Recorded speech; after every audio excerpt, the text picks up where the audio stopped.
Dakle, dobro večer još jednom svim našim gostima na ovogodišnjoj reviji malih književnosti Queer Balkan. Počinjemo, dakle, nakon predstavljanja same nagrade i nagrađenih na Štetici C. Počinjemo sa razgovorom sa našim ovogodišnjim gostima. A to su Vagia, Kalfa, Yordan, Slaveykov, radi kojih ćemo upravo i prići na engleski. Ja bih još samo htio dodati dakle, da u sklopu festivala Udruga Domino ima svoj queer sajam knjiga koji se održava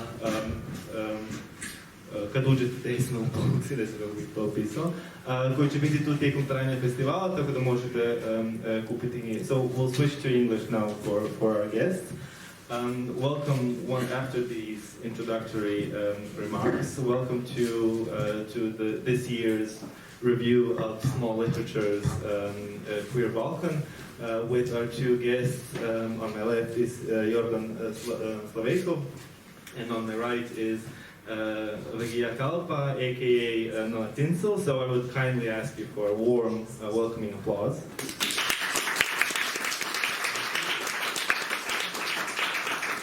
And thank you for this. I think it's an issue they chose me for this discussion because my English is starting to fail for this huge audience actually at Books' event. You have the publications here with you, but which has their translation of their work and their biographies in Croatian. But since we're doing this talk in English, with translations, we'll get to that. I'll present them accordingly, or I'll present their biographies. So Yordan Slaveykov is joining us from Bulgaria. He's a theater director and writer who specialized acting in Moscow at the International Summer School for Theater. His monodrama Victoria has been translated into Ukrainian, Serbian, Macedonian, Russian, and English, and showed in Macedonia. His first novel, Last Step, or Poslednja Stepka, from 2015, received an award for his as a debut novel, Južno prolet, in 2016, and the award's Pencho's Oak and his novel was shortlisted for the national award Peroto. I'm terrible with accent, sorry. And it was republished in 2020, which is a rare occurrence, I think, at least in Croatian terms. And of course, his second book is a collection of short stories. The title in Croatian is Praznično obitelj, but in Bulgarian it's Praznično semejstvo. Is to be translated in Czech. We'll come back just to present the both of them. Vagia Kalfa, or Tinsel, aka Tinsel, joins us from Greece. She studied modern Greek literature, gender studies, and psychology, and is now a PhD associate in Amsterdam. She has published 2 poetry books, Apla Pragmata in 2012 and Makarina to Ika Kani Noritera in 2023. Her book, Apla Pragmata, was awarded the award by the Athenian Academy and by the Greek Writers' Society, and was also shortlisted for the Ministry of Culture in Greece. Her poems are included in anthologies and translated into Lithuanian, English, and German. She currently works as a columnist or writes columns and essays, as well as literary critique for several literary magazines, focusing on feminist and LGBTIQ+ literature. She is the co-editor of the anthology of Greek queer poetry, and organizer of the Ginekis Episkinis, or Women on the Scene, which was on 8th of March literary women's reading on gender violence. And joining us here at the last minute is, of course, Irena Gavranović Lukšić, who studied contemporary Greek language or modern Greek language, and is a translator from Greek, who will be assisting us in our talk with Vagia, who has expressed a wish to if all else fails, talk in Greek. Welcome both of you after this long-winded introduction. Welcome. Is this your first time in Zagreb? Is this the first time you've been participating in this kind of festivals? Hello. We got our applause, so I think we could go, and you can go too, and have a nice dinner or a nice evening. I'm not sure if I want to stay sit. I feel not comfortable, and I often start joking when I get nervous. So thank you for your time. Thank you for you being here for us. It is my first time in Zagreb, so I got lost 17 times for 2 hours because you know, no, you don't know, because I'm completely messed with all kinds of maps, so I got lost 17 times, but I'm here. Thank you. And because of my poor level of English, do not hesitate to talk to me to your language creation, because our languages are similar. Ако вие говорите по-бавно, аз ще ви разбирам. And I'm lucky enough to have amazing friend of Bulgaria and amazing translator Ksenia Banovic here. So applause for Ksenia.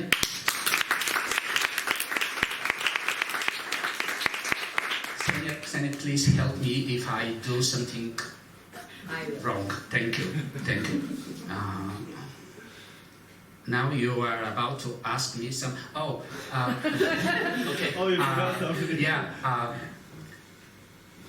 Balkan are not queer, not at all. We live in a. We'll talk about it. We live in Balkans, but I do admire the title of the festival, Queer Balkan. Not cool. No, we're homophobic. We live in that part of the world. We're not queer, but still, I survived all my life. Okay, so you can ask me. I don't want to be sick. Plus, I want to see my audience. Yeah, the column is. Yeah, the column. Колоната ми пречи. It's not fair. Okay, малко ще седна, малко ще стана. Vagia, is this your first time in Zagreb? I presume it's not your first time at literature festivals. Hello, thank you for having us here. It's my first time, not in a festival, but in Zagreb. I got here last night, and I love the place immediately.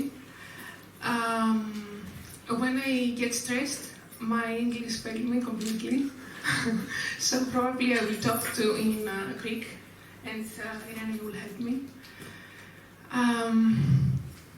Καθώς ερχόμουν στο φεστιβάλ, σκεφτόμουν πόσο εύκολο είναι για μένα να περάσω τα σύνορα σε μια περίοδο που δεν είναι καθόλου εύκολο να περνάς σύνορα, και αναφέρομαι στο μεταναστευτικό και στο συνεχιζόμενο δυτικό έγκλημα των σύνορων. Dok sam dolazila u Zagreb, a prvi put se nalazim u Zagrebu, razmišljala sam o tome kako je za mene u ovo naše današnje vrijeme, nama, odnosno meni, bilo lako doći u Zagreb i prijeći granice u vrijeme toliko velikog problema izbjeglištva i prelaženja granica. Και εκτός από τα κυριολεκτικά σύνορα, αναφέρομαι και στα σύνορα μεταξύ των ταυτοτήτων. Κάθε φορά που προσπαθούμε να περάσουμε ταυτότητες φύλου, σεξουαλικότητας, τιμωρούμαστε γι' αυτό. Osim stvarnih fizičkih granica, teško nam je i prijeći teško nam je prijeći i granice identiteta, pa ih probijamo svaki zasebno. Συνεπώς, το να μπορεί να κυκλοφορεί η πίεση και να περνάμε τα σύνορα έστω και έτσι είναι κάτι σημαντικό. Ταυτόχρονα όμως δεν μπορώ να μην αισθανθώ και κάποια ντροπή και αμηχανία για αυτό το προνόμιο. Sama činjenica da poezija s lakoćom prelazi granice, zapravo, osim što me ispunjava srećom, i na neki način me ispunjava i stidom, što je to u drugim situacijama nemoguće. Σας ευχαριστώ πολύ για αυτή την ευκαιρία και εύχομαι να περάσετε καλά μαζί μας. Zahvaljujem vam na ovoj prilici i nadam se da ćete se ovu večer provesti lijepo u našem društvu. because of the because this is the first time they're both. I'm thinking now how this is turning into a trilingual event, and I'm not sure which language to pick. Because of the fact that they're being presented here for the first time, or they're presented for the first time to Croatian audiences, I think it is only appropriate if we start our talk actually with the reading from the texts which have been published in the Croatian translation. Of course, there's an added value of hearing these texts in their original language. So, Yordan, would you start with reading? Now you're going to die because I will read in such a boring way. Because I don't know why. Because maybe I read every time in such boring way. So, okay. I don't. Oh, it's amazing. So I will read in Bulgarian. You will read in your language, in Croatian. Amazing. Okay. Сега да се стане някъде, за да не пречи. Как да стане сега? Ето, тази колона пречи, нали? Да. Тя пречи на мене. На мене пречи. No, this column. This column, yes, you can move there. Because I want to see you while I'm reading. Okay, all of you. Yeah, but move. Here. I will. You are making some problems for the camera woman, you know. I'm just saying. Yes, of course. Because I told you, I'm so ugly. I have to escape. I told you. You're thinking I'm joking. No, I told you. So face the consequences. Okay. Thank you. Език. Език. Нали така? Да. От поставянето на диагнозата до деня на операцията минаха малко повече от 3 месеца. 3 месеца, в които животът му не просто се преобърна с главата надолу, а като с някаква гигантска прашка го изстреля направо в открития космос на отчаянието. Летеше сред болката и мрака на диагнозата, край него като малки безлюдни планети профучаваха семейството му, приятелите, колегите, работата. Само 2 от планетите бяха обитаеми. Едната беше с име болницата и животът на тази планета отнемаше неговия. Още от първият преглед не искаше да го лъжат. И лекарите не го лъгаха, не му спестиха нищо. Чувстваше се като засмукан от гигантска вакуумна помпа, искаше да помръдне, да изкрещи, да избяга, а не можеше. Помпата го поглъщаше, смилаше го. Страхът го разчовечаваше, изгризваше достоинството му с острите си зъби. Дори и след операцията не спираше да се очудва колко бързо се случи всичко. Като на кино. Помисли си, докато вървеше към банята на етажа, която му се струваше безкрайно далече от неговата болнична стая. С тази разлика, че животът му беше истински филм на ужасите. Филм, в който главният герой по силата на нечия прищявка се превръща от нормален мъж в отвратително чудовище. Само дето на него не му се случи неочаквано, брат, 15 минути преди финала. Него никой не го спаси. Ами няма да спечелиш Оскар, Добромире, помисли си. Засмя се, усмивката му беше жалка и измъчена, причини му нечовешка болка. Очите му плувнаха в сълзи, от отворената му уста покапаха лиги, дори не ги забеляза. Успя да сподави викъси, чу се как стене, надяваше се някой от нощните медицински сестри да не го чуе, да не излезе от сестринската стая и да не го върне обратно в леглото му. Вървеше бавно по коридора, с лявата ръка се подпираше на стената. Извинявайте. А с дясната час по час опипваше единия край на назогастралната сонда. Другият край беше внимателно пъхнат от доктор, чиято фамилия забравяше всеки път, що ме прочетеше изписана на малката табела върху престилката му. Краката му трепереха, но се насили да мине по-бързо покрай сестринската стая. Вратата й беше открехната, вътре светеше, но нямаше никого, или поне той не видя. Докато изминаваше последните крачки към банята, се запита какво ще прави, ако в нея няма огледало. Продължи да върви, понеже нямаше отговор на този въпрос. В В преддверието на банята, двойната редица от мивки, нямаше нито едно огледало. Видя дупка от пирон, приближи се, под нея имаше по-светъл правоъгълник. Огледало все пак е имало. Просто някой милостиво беше спестил на болните следите от приближаващата смърт. Допика му се, тоалетната беше срещу баните, пресече коридора, влезе, лъхна го миризмата на урина и хлорна вар. Огледалото го гледаше с огромното си, кръгло, немигащо циклопско око. Приближи, допря главата си до него, дъха му част от повърхността се замъгли, затвори очи, отдръпна се, пое дъх и погледна отражението си. Отвори леко устата си, после се насили да я отвори още повече.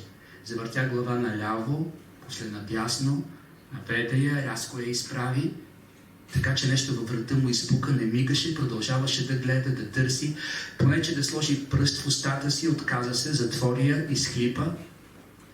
Езикът му беше отрязан. А другата планета, около която Добромир искаше да кръжи цял живот, се казваше Матей.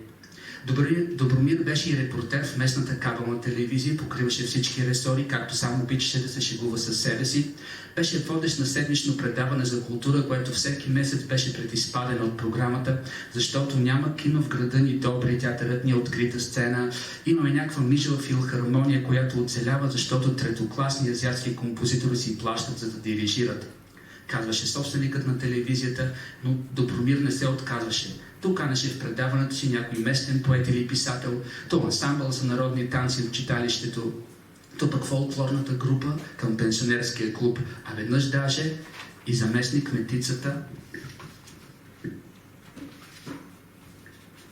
по култура, която рисуваше с ръце, бездарно с замах, и чиято последна изложба се наричаше «Украински фантазии». Когато Добромир спомена, че не знае да е била в Украйна, тя малко сопната отговори, че е сънувала заглавието на изложбата си.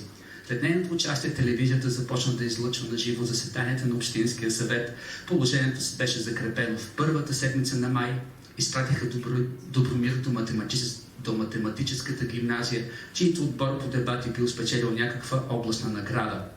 Отиде, зададе въпроси на 3 момичета и 2 момчета и си тръгна. Операторът каза, че трябва да се прибере спешно до дома си, но няма да се бави, ще помисли как да монтират материала, така че да стане минута и 20 секунди, не повече. Добромир тръгна пеша към телевизията, след 10 минути телефонът в джоба му изпилка. Беше получил съобщение в месенджер заедно с покана за приятелство, бяха от Матей. Съобщението гласеше: много си сладък, хайде на кафе. Засмя се, отклони поканата за приятелство, прибра телефона в джоба си, спря звука му и влезе в телевизията. Операторът дойде, монтираха видеото, изчистиха шума от записа, занесоха материала в апаратната. После си говориха, пиха кафе, обичаен работен ден в града, в който по правило нищо интересно не се случва. Когато след няколко часа излезе от сградата на телевизията, зави наляво към хранителния магазин и се сблъска с Матей. Той пушеше цигара, държеше я някак неуверено между показалеца и средния си пръст, дръпна силно, метна я встрани, издуха струята дим право в лицето на Добромир и каза: не смей да ме игнорираш, чичи. След това бързо добави: извинявай, не съм свикнал да чакам дълго, писах ти 3 меседжа, а ти дори не ги сигна. Хайде да пием кафе или чай, или каквото ти кажеш, обещавам да се държа прилично. Пиха кафе, Матей се държа прилично, обеща да пише пак, поиска му телефонният номер за всеки случай и си тръгна.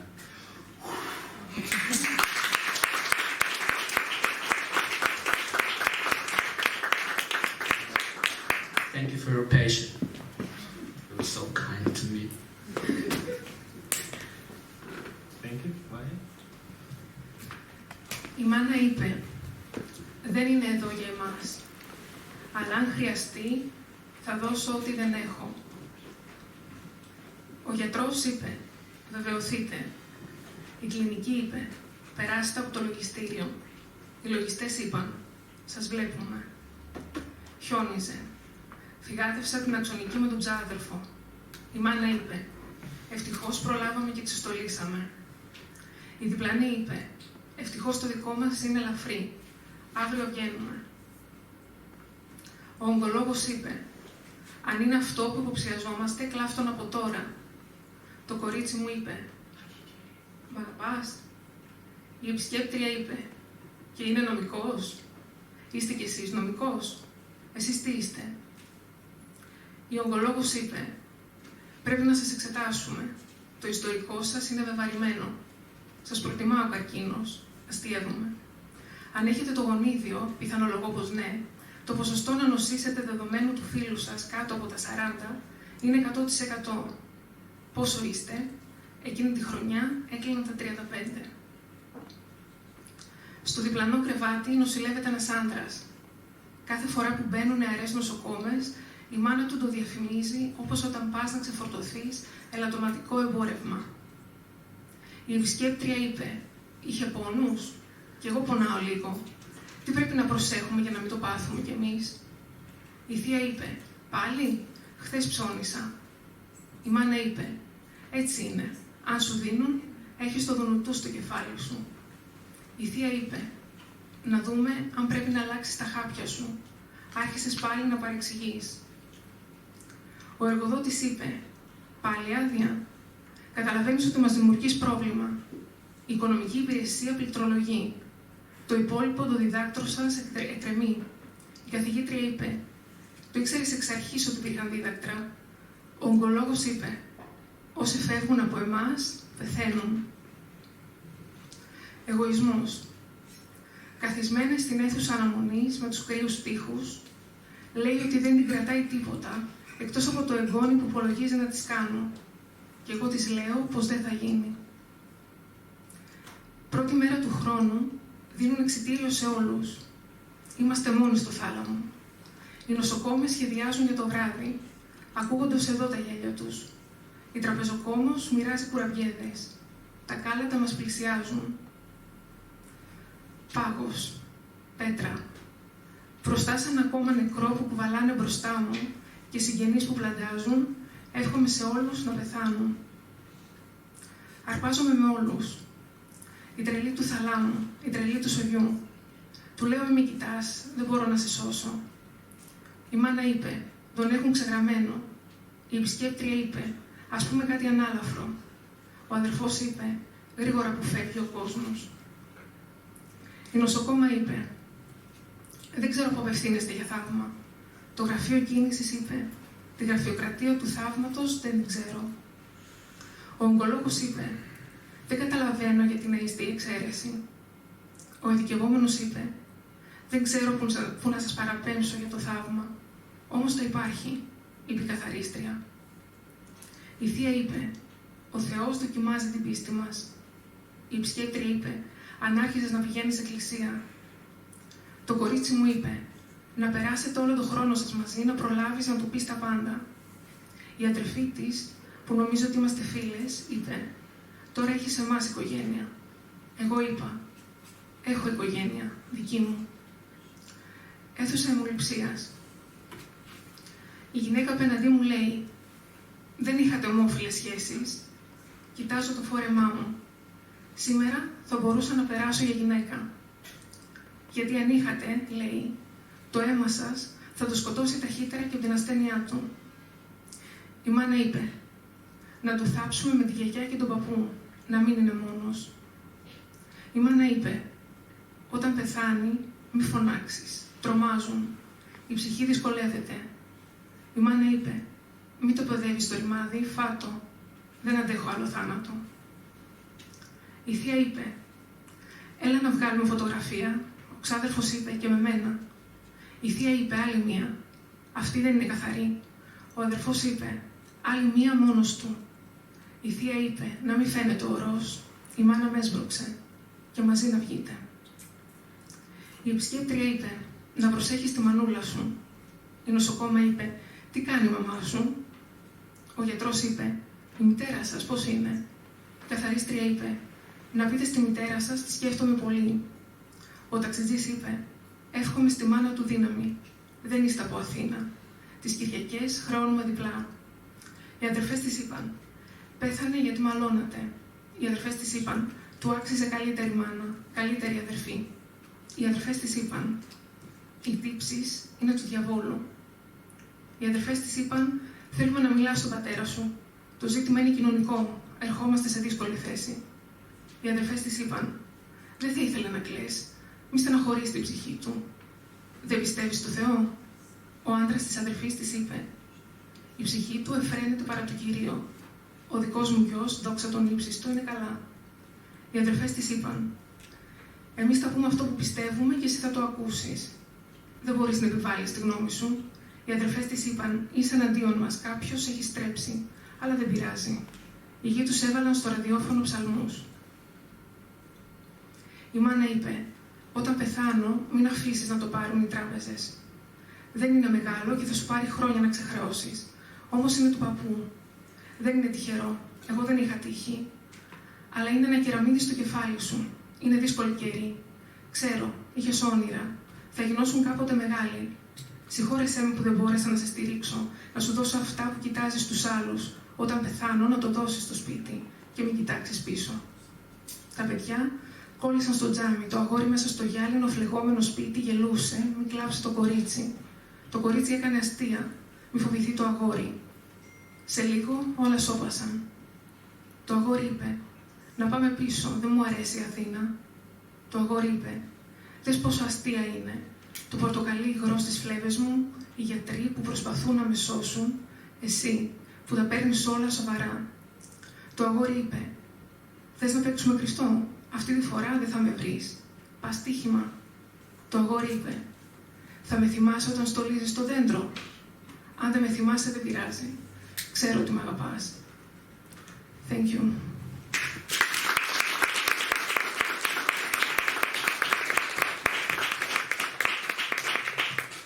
I sometimes think that positions like me as a moderator are unnecessary, so we should just listen to writers reading.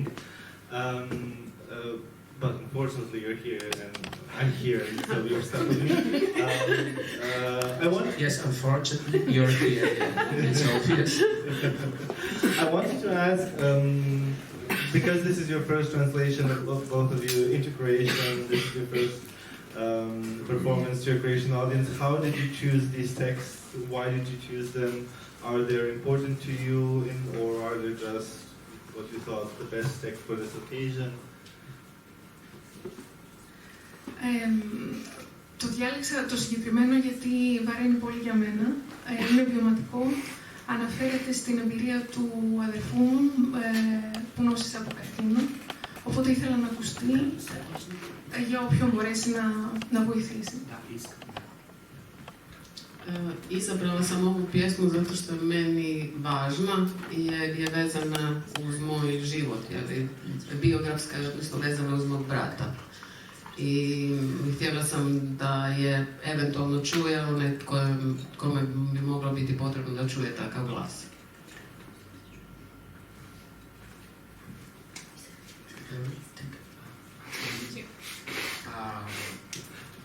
Ksenia is set me in a trap. She came here. I was pretty sure she will help me with my translation, but she refused. I don't know why. So. But I just want to translate him what yes. you are saying Yes. from Croatian to Bulgarian. Yes, because we are multilingual. Sorry, okay, no, please. Can you ask me again? Why did you choose this short story of all of your work to read this evening? I consider myself as a person, as a man of words. So I came from theater. Theater is my first love. Writing short stories and novels may be my real big love, but as a man of words, I chose my short story tongue because I like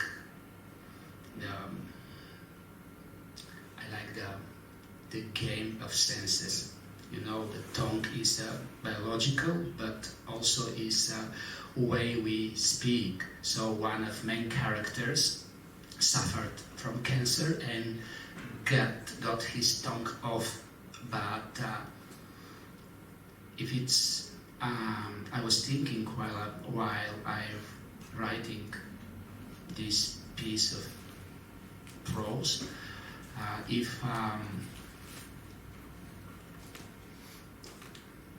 there's any chance, any way, love between two main characters can fight upcoming death. So I gave them a chance. So I do believe I do believe love can beat the death, because that's the person who am I. I do believe it as a person.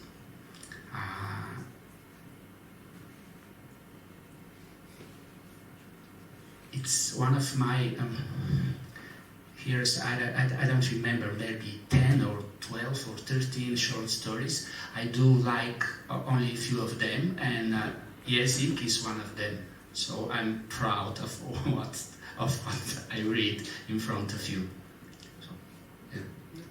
But it's interesting to me that both of you, but also the other participants who will be sitting here where you are the next days, there is this sort of multidisciplinary or mixed media approach. So you're both a theater director and a writer, and you're also an actor.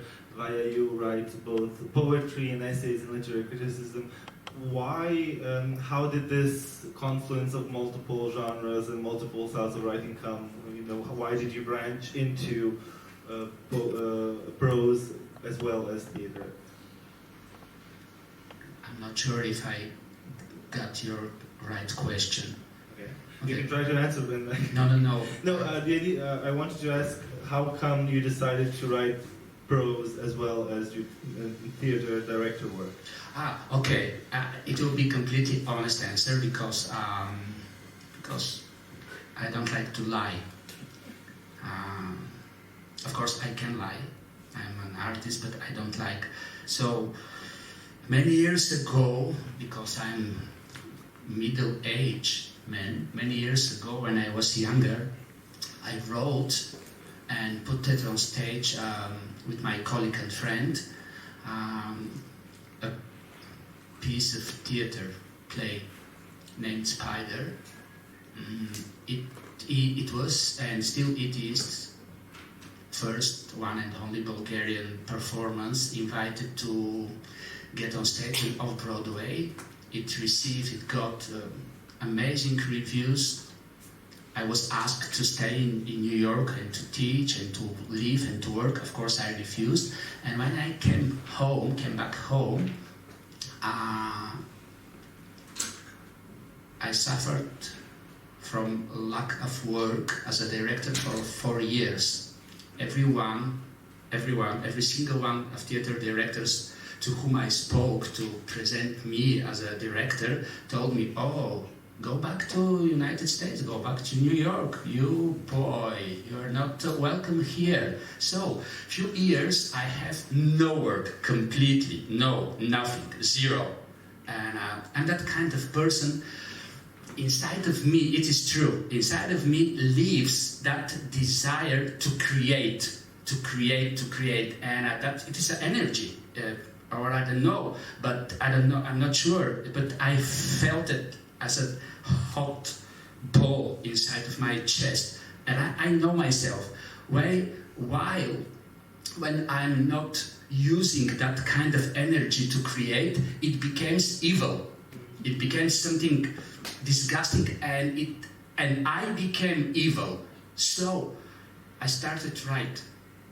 That's how it works. I want to mention one of my biggest friends. He passed sadly away. Because you know him, Marin Bodakov. You know him. He told me, you must write, create. And because of him, I fought my fear of writing prose, and I started. So I'm not, I'm not multi-instrumentalist. I'm not. I just want to create, because that's who am I. And could you maybe add? I want to ask if you can add more words to this question of how was it going from theater to prose in a practical sense? Was it difficult? Was it hard? It's easy because I'm talented. End of discussion. It's pardon me. Sorry? You cannot lie, you said. Yeah, I cannot lie. I'm my worst enemy, according to the work. Oh, fuck. I write slowly. It's a miserable process. I don't like any piece of lines I write. Never, ever, never. Sometimes there is a light. Sometimes, very rarely, once in 4 years, Visokosna Gudina, once in 4 years, I felt that it is okay. So it's hard, because I came from theater. I think I know the rules, because I am a professional theater director. Freelancer, of course. No state work for me. Know your place, boy. But according to the writing short stories or long stories or novels, I know nothing. I'm just like Jon Snow. You know nothing, Jon Snow. I feel the kind of idea. I like it. We started to flirt with words, me and my idea. I write it down, and in a few days I opened the file. Oh my God, this is disaster. It's so stupid. So I write in that way. Of course, it gives me pleasure because I'm masochist. It gives me pleasure, but I write slowly. It's a terrible process. Okay? Yes. Vagia, what's been your experience with these different arenas of work and writing as a critic and both as a poet? Ξεκίνησα να γράφω ποίηση από πολύ μικρή ηλικία. Οπότε στο κομμάτι της ποίησης είναι κάπως σαν να με διάλεξε. Είναι πολύ κλισέ αυτό, αλλά έτσι ξεκίνησε. Počela sam sa pisanjem poezije vrlo rano, u mladosti, zapravo u djevojaštvu. I nekako bi se moglo reći kao da je to kliše, ali tako sam krenula. Στο κομμάτι των δοκιμίων μπήκα πολύ αργότερα, γιατί δεν μπορούσα την υποκρισία και αυτό που συνέβαινε στο λογοτεχνικό κανόνα, ο τρόπος με τον οποίο χτίζονταν ο κανόνας και οι αποκλεισμοί που έφερναν.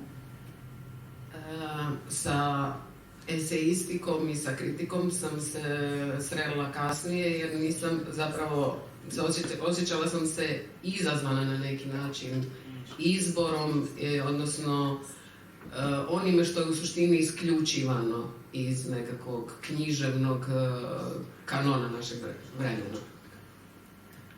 Οι τρόποι με τους οποίους αποκλείονταν γυναίκες, άτομα από τη ΛΟΑΤΚΙ κοινότητα, το πώς κατασκευαζόταν ο κανόνας της λογοτεχνικότητας και άφηνε έξω άτομα μεγαλύτερης ηλικίας, άτομα που ζούσαν στην επαρχία. Dakle, način na koji su se zapravo iz književnog kanona grčke, dakle suvremene književnosti, isključivale i žene i pripadnici LGBTQ zajednice i čak i ljudi koji ne žive u gradskim središtima, nego žive u van velikih gradova, kojima nisu toliko dostupna književna zbivanja i susreti. Οπότε ήταν ένας τρόπος να συζητήσω τα κριτήρια, τι κρύβεται πίσω από κάθε κριτική και να θέσω κάποια καινούρια. Dakle, to je bio na neki način moj način da uđem u raspravu u kriterijima i da eventualno predložim neke nove kriterije. So this is how I passed from poetry to essays. But you're still writing both poetry and essays, and well, I mean, I haven't written any criticism in critical text in more than a year. But when I was doing it, for me personally, I found it very hard to be a critic and then be a poet. So how is it with you? I'm trying to speak in English now. To me, I think it's an extension, not really. It's not that difficult in the sense that everybody is writing from an embodied position. So everything we say starts from a place where we decide what is good, what is bad, and this is influenced by our sexuality, our gender, our experience based on these identities. So yes, it wasn't something different from what I do when I'm writing poetry. Also, when I write poetry, I criticize critics and other poets and the ways the system reproduces itself. Both of you choose, while writing, to write about complex, what would people call sensitive issues, which are structural problems with health and so on,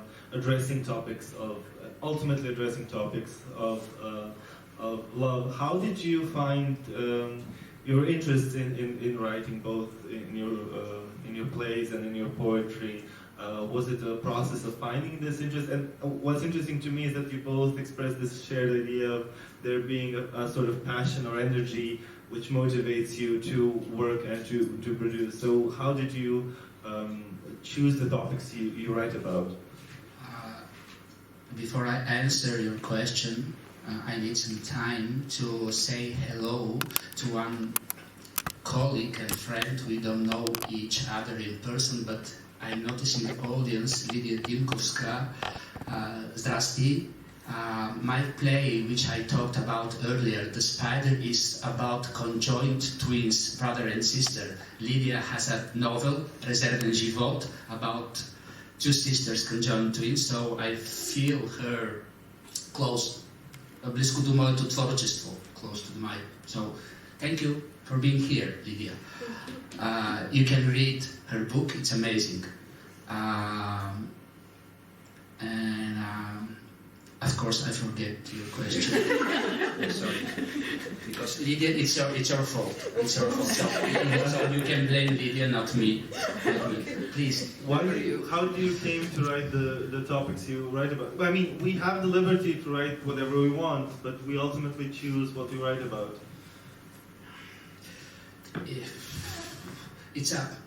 In Bulgaria we say it's by blood and skin.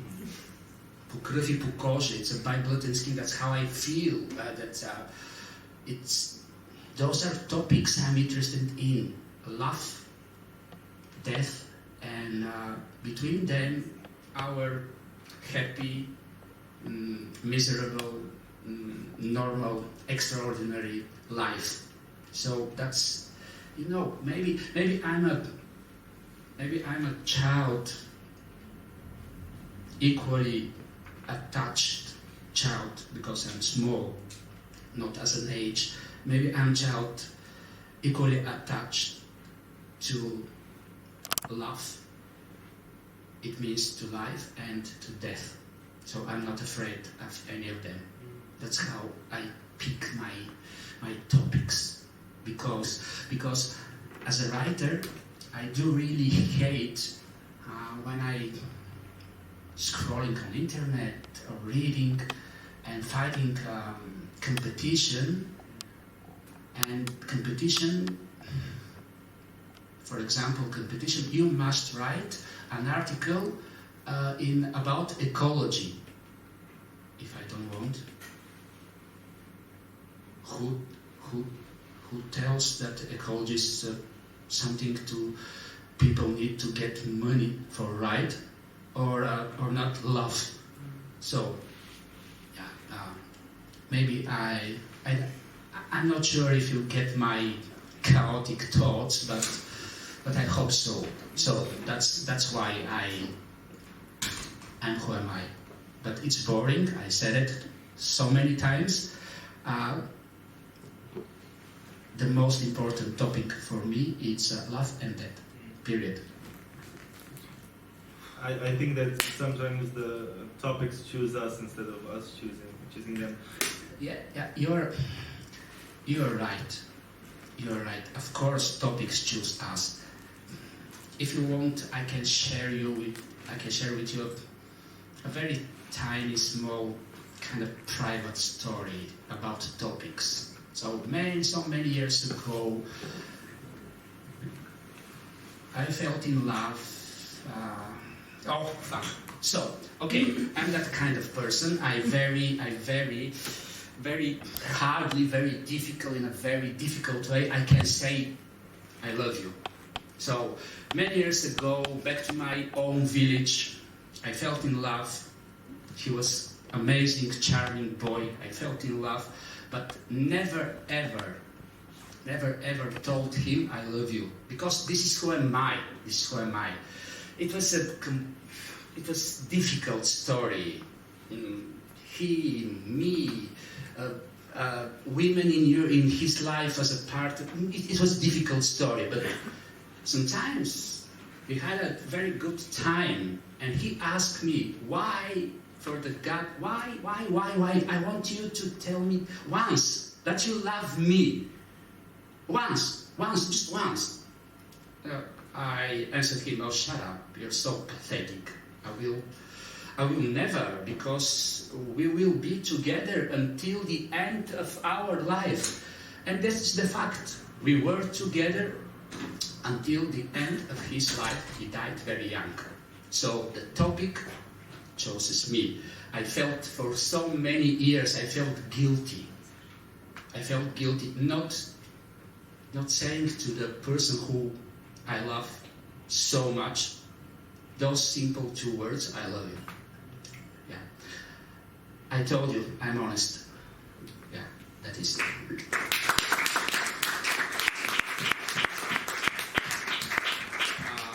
But I'm not a victim, yeah? I'm not a victim. I don't play victim. I'm not, oh, poor you or poor you. No. Yeah, but our lives and the events in it, yes. it shape us.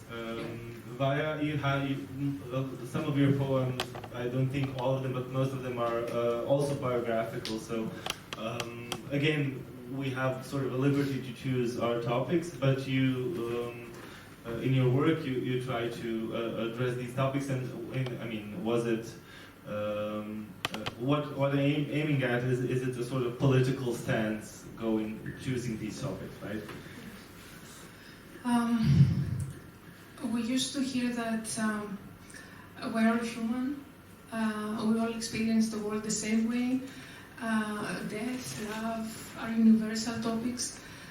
I don't believe so, because even our love, our death is not the same as queer people. You experience the end of love, not